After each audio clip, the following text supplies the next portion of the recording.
करे जा धक्का धक कहे झूठे की जाला हो खेला हमारा तो सब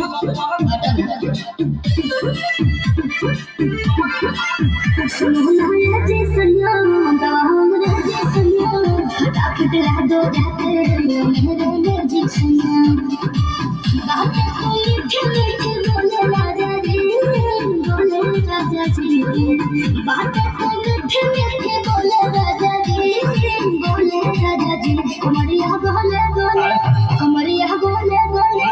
कमरिया बोले बोले बोले बोले बोले राजा जी कमरिया बोले बोले बोले बोले बोले राजा जी कमरिया